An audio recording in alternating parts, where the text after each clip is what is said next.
A warm welcome to you. And as I said, it was going to be week one, starting today, of that time where I get to share with you those nuggets and wisdom experience of my 35 years of being in the sales field. And I can tell you, I'm pretty excited about it because it's something about living. It all lives inside of you. And now it's time to share it and really share generously, as I would love you to do. So please share this video and the contents of what I'm going to be sharing over the weeks to come, because it will take weeks and weeks and weeks to get through all of this content. So today we start with, I said, we're going to do 3 sections. And today we start with section 1, which is the Get Fit Kit. So this is giving you that kit, giving you the ingredients, giving you all that you need in order to be exceptional salespeople. Now, for those that are watching and not much into sales, you're going to learn a lot about life. And trust me, that sales really puts you on the edge all the time. You have to be on top form. And this will teach you a lot about life and how to engage with others and how to actually do well in your life. On top of that, sales is just the extra part of what you're going to learn. So today I'm going to start with a very important part of getting fit for life and for sales, and that comes down to sales professionalism. In life, you cannot just go out there and just go out in any way you want and expect spectacular results. There's a level of professionalism and standards that we need to get to and understand and be aware of every day. It's very easy starting to get lazy and get those blind spots that we can't quite see, and we need others to come in and say, hey, look at that part of your life. And sales professionals is something that often, more than I have expected to, corporates ask me to address with their sales professionals and their sales forces. I would never have expected how much it's needed. And I think this is due to the COVID time of when we sat at home and we got a little bit slack. We stopped dressing up. We stopped a lot of those things that we now have kind of forgotten. We now need to remember, and we need to bring them back if we really want to be on top of our game. So I'm going to start with the first part in sales professionalism, and that is something called first impressions. You only get to make one first impression. To come back from a bad first impression can honestly take you anything from half an hour to hours to weeks to months to years to never. It's very important to get this right and get it done first, because we only have 7 seconds.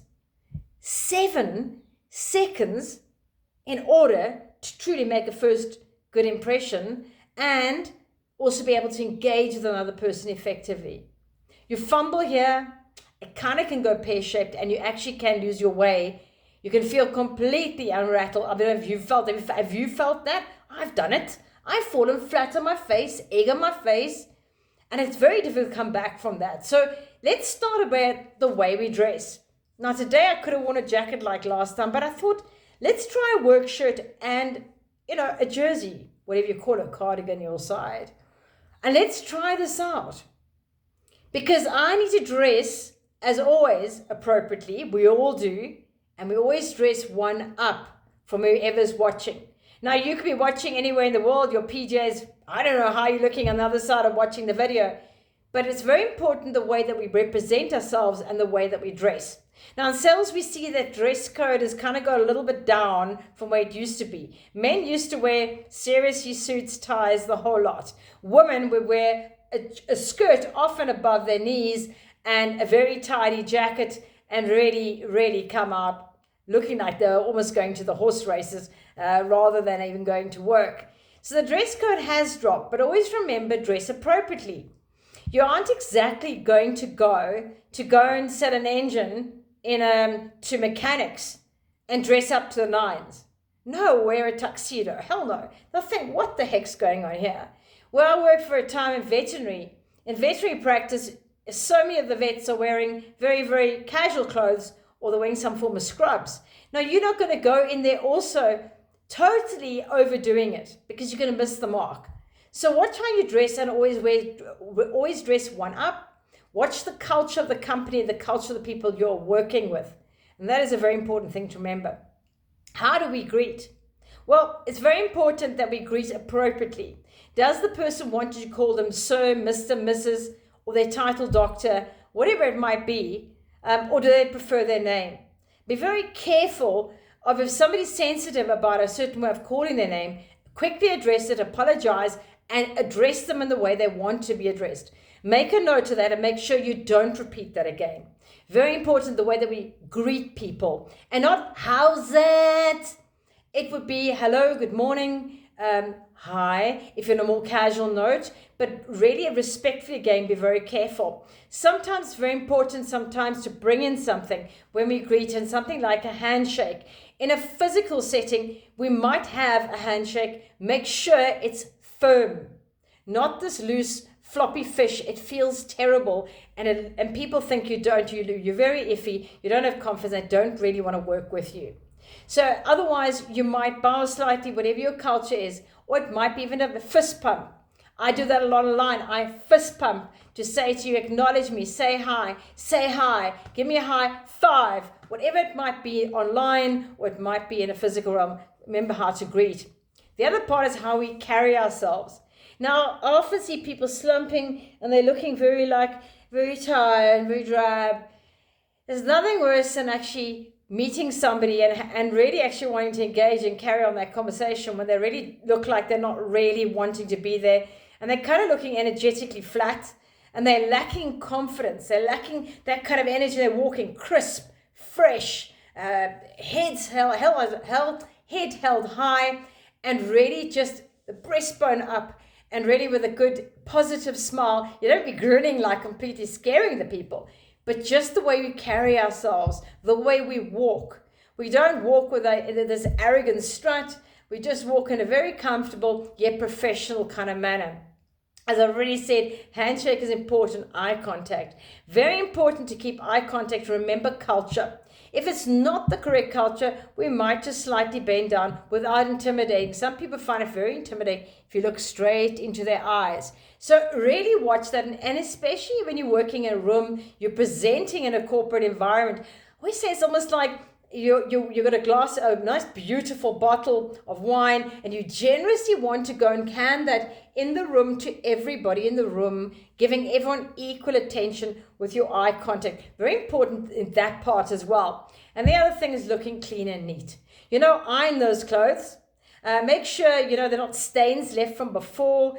Make sure as well that you're crisp and you're clean, you smell fresh, your hair is really looking good, that you've done the necessary in order to look clean. Nothing worse than been gardening or someone tending to some car stuff and having oily, dirty fingernails. Not a good first impression at all. So now we've dealt with that part. That's that first part out the way. Any questions, put them below. Any questions, any added comments, add them below. Let's get the conversation going. The second part is passion and energy. Now, I'm very big on the passion and the energy, because if I'm flat and I'm not feeling it, you're going to feel it too. And I give that great story in my book called Go Shake the Trees, available on Amazon. Is why did I sell so much of that moonshine, that understill whiskey, in South Africa, central South Africa, in a place called Bloemfontein? I mean, why? Why would that have happened? And the customer said, I bought because of you. I bought because you were passionate about the product. Have I used it? No. It's sitting in boxes in the back room over there. I haven't even opened it up. I bought your energy. I bought you. I wanted to see you come back again and again. Never, ever forget that's people are buying from you. And people buy from people. People don't buy. Yes, they might buy online and do all sorts of things, but then they know what they want. But generally, when it comes to service delivery, it comes to skills, it comes to training, it comes to medical products, which is my specialty, they're already buying from you. They're buying from the service you're going to give, the value you're going to give, and they're buying on your good vibe and energy. If they feel that, wow, this person comes back, and my receptionists are smiling, and my patients that are waiting around are smiling, and I'm actually feeling good, I want you to come back. But if I feel like, this person comes and dumps on me, and they kind of leave me feeling awkward, and they don't phone you back. So really focus on that in your life. The third part is communication, that I spend a lot of time on. Communication is so important, because everything is about communication in the world. The most divorces, why are there so many divorces in the world? Why is there war in the world? It's due to lack of communication. We neglect that way too much, and we underestimate the power of communication. My ability to get a message across succinctly, effectively to you, to tell you what I'm offering, why am I offering, why am I here, who I am, is all under that beautiful umbrella of communication. It's where we either win or we lose time and again. And let me tell you, the communication with anything we do, it starts before, it carries on during whatever event, sale we're busy with, and after. It's critical for longevity and for long-standing relationships in any way. You can't go into a relationship with somebody and just put it in all in for a month or 2 or 3 and then just give up and like, I don't need to communicate. Go sit and I read, watch television, I play games. I hardly even sit on my cell phone. I give you no time, attention.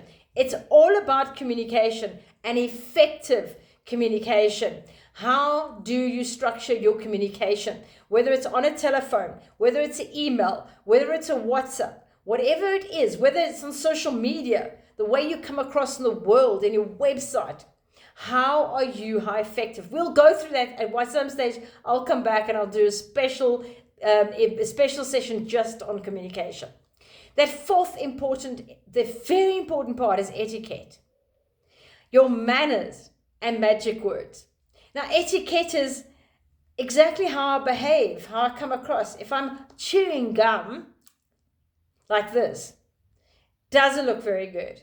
If I've got things stuck in my teeth because I've eaten beetroot or a lettuce sandwich and I've left lettuce and I haven't checked, or I don't check that smeared makeup, or I don't check that actually it's about reading the room and reading the person in front of you. And actually, are we standing back, allowing somebody to go through the door first? It's about waiting for senior management to sit first before I sit down, to give me a cue to sit down. It's etiquette when I walk in a room and wait to be told where I need to go next. I don't just run in a gung-ho manner and take over.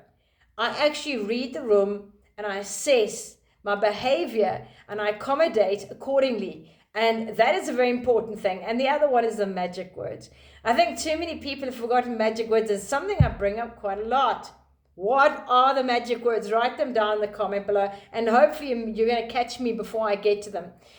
The most important magic words that we have are please, thank you, sorry, and mean it. And may I. Not I want now, I demand. No, may I? Would you allow me?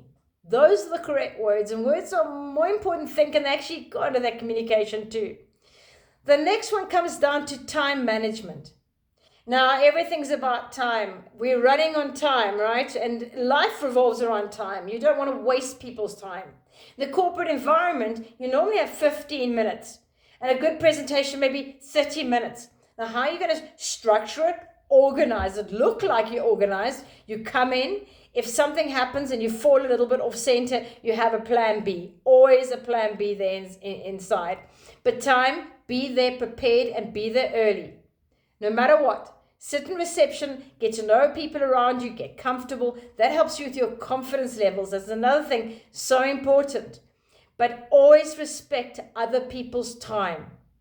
Be on time. Don't waste their time. Don't waffle. Get to the point. Be succinct. And don't waffle and fluff and whatever, or you'll lose people forever. Show that you respect their time. Show you that you respect them. Because people buy from people they trust.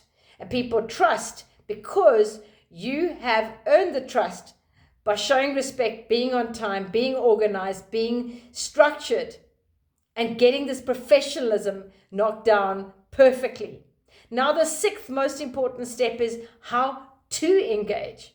And again, you've got that 7 seconds working either for you or against you. How do you engage? You start off greeting correctly, looking somebody in the eye. And then straight away, you're going to find a common ground with that person. Something, look around, something. Maybe you can talk about something that's important at the moment, but please don't hit politics or something that is of a negative nature, because that could actually be to your negative or to be to your demise. And then always ask open-ended questions. Don't say, do you need to buy something? That's a yes or no. You say, I'm really interested in where are you at the moment in your life, as far as I can see that you are maybe looking at expanding. Would you like to share a little bit more about that with me? Open-ended questions enable you to carry on with the conversation rather than it's a conversation killer. Because conversation killers, 1, 2, 3, 4, basically the entire conversation, your entire appointment is gone. It's kind of finished. So it's very important to keep navigating the conversations and weaving them as if you're weaving through threads and taking them on a journey with you of open-ended questions. And really importantly, in this entire issue or matter of how to engage is of always being of value. Offer value. Don't ask for a sale. Don't ask for anything from anybody. Offer value and be of use. Show that you're the expert and that this is what I can offer you. And don't ask for anything. Because if they find that value and they say, wow, this person really gives me so much, they're going to want to keep you around, and they're actually going to probably ask you, so what can you offer me? What have you got on the table? How can we work together? And that I can promise you has happened for me in a positive way more than not. And that seventh important step is authenticity. Very important. Again, people buy from people they trust, and people are buying from you, meaning a person. They don't want this clinical, I'm here and I handle my brand and I know the way and I'm going to give you Nike, just do it. They're going to fall if they're going to read. How do you feel? Hands up those that have got these calls, these spam calls and these way too many callers coming through with, I'm offering you, and they're reading a script. I'm offering you the following, and the following is, this is Mr. Mrs. This call is being recorded. Do you understand? How do you feel when somebody does that with you? You feel robotic. You think, oh no, this is not cool. This is plastic. It's artificial. It's awful. It's cold. You don't want to engage. You just want to get off the call. Now, authenticity means that you are showing your values, bringing your values to the table, and you're showing people that you can trust them because you're being you. You're being true to yourself. That person knows who they're dealing with. And they go, wow, I really like this person and I want to work with this person. So as much as you're a brand and you are standing there because you are the brand of a company, you are your own brand. And I want to talk about that. Never underestimate the power of visibility. Never, ever, ever, ever, ever misjudge that one. What you say on social media and what you say in the public space and you say in the world doesn't matter where you are, what position you hold. The world will hold you accountable because you're visible, you're out there. Be careful what you comment and make comments, especially if you're in companies or you're carrying brands around you and you are your brand. Your values, what you stand for, they count for something.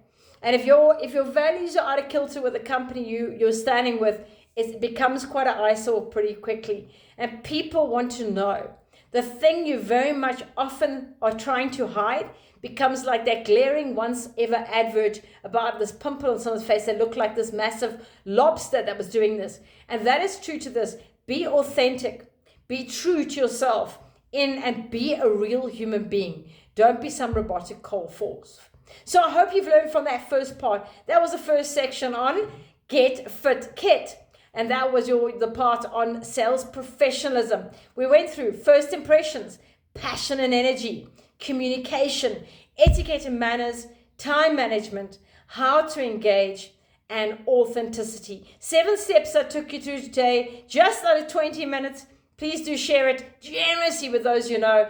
Put your questions below. You know how to contact me, www.thegrowthcatalyst.co.za. I will put in the comment section below. That's me, Lucinda Harmon, aka The Growth Catalyst. Until I see you next week, for me, it's a very goodbye.